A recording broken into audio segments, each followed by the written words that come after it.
రైట్గా కేరళం ఎన్నికల అసెంబ్లీ ఎన్నికల ప్రచారం వేళ రాజకీయ వాతావరణం ఒకసారిగా వేడెక్కింది. తెలంగాణ ముఖ్యమంత్రి రేవంత్ రెడ్డి చేసిన విమర్శలు, దానికి ప్రతిగా కేరళ ముఖ్యమంత్రి పినరయి విజయన్ రాసిన సుదీర్ఘమైన 5 పేజీల బహిరంగ లేఖ ఇప్పుడు దేశవ్యాప్తంగా చర్చనీయాంశంగా మారాయి. ఇద్దరు ముఖ్యమంత్రుల మధ్య జరిగిన ఈ మాటల యుద్ధం కేవలం వ్యక్తిగత విమర్శలకు పరిమితం కాకుండా అభివృద్ధి నమూనాలు, సైద్ధాంతిక వైఖరిపై పోరాటంగా రూపాంతరం చెందింది.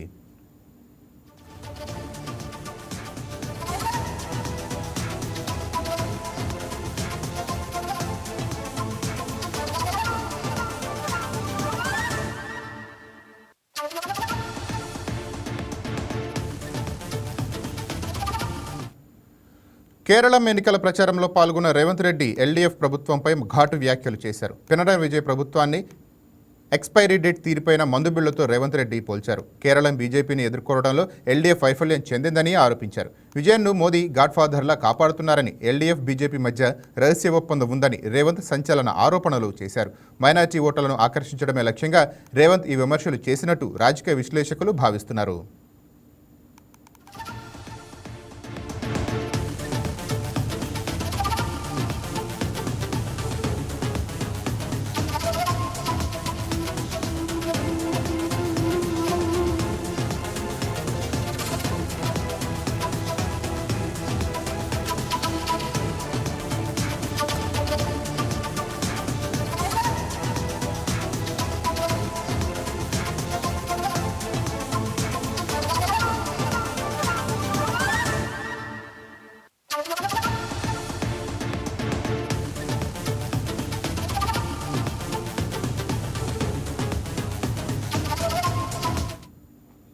అయితే రేవంత్ రెడ్డి విమర్శలపైన పినరయి విజయన్ అంతే ఘాటుగా స్పందించారు. ఇవాళ రేవంత్ రెడ్డికి ఆయన 5 పేజీల లేఖ రాశారు.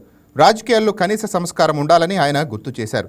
తోటి ముఖ్యమంత్రిపై ఎక్స్పైరీ డేట్ వంటి అనుచిత పదజాలం వాడటం రాజకీయాల్లో ఆరోగ్యకరమైన ధోరణి కాదని విజయన్ పిలుతో పలికారు. రాజకీయ విభేదాలు సహజమని, కానీ వ్యక్తిగత దూషణల స్థాయికి దిగజారకూడదని ఆయన స్పష్టం చేశారు.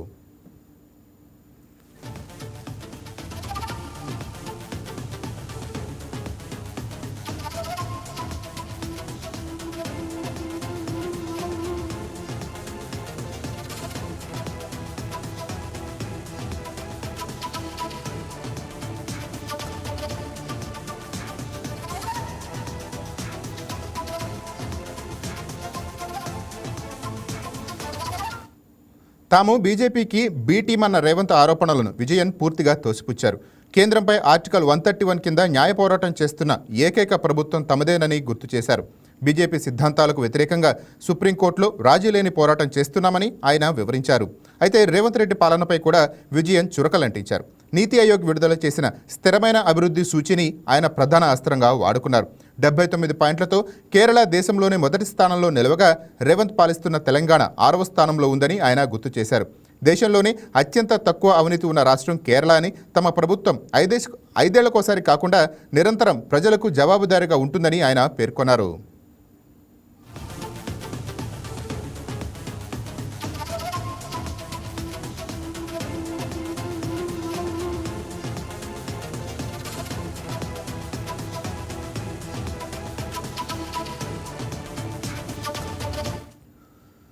అయితే పినరయి విజయన్ లేఖకు రేవంత్ కౌంటర్ ఇచ్చారు. తెలంగాణ గురించి చెప్పిన గణాంకాలు 2023-24 నాటివని, అప్పటి బీఆర్ఎస్ ప్రభుత్వ పాలన చివరి దశ గణాంకాలు ఇప్పుడు పేర్కొనడం సరైంది కాదని అన్నారు.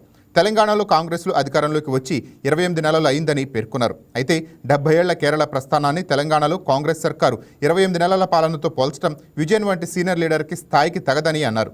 మొత్తంగా తెలంగాణ ముఖ్యమంత్రి రేవంత్ రెడ్డి, కేరళ ముఖ్యమంత్రి పినరయి విజయన్ల మధ్య మాటల యుద్ధం తారాస్థాయికి చేరి దేశ రాజకీయాల్లో సంచలనంగా మారింది.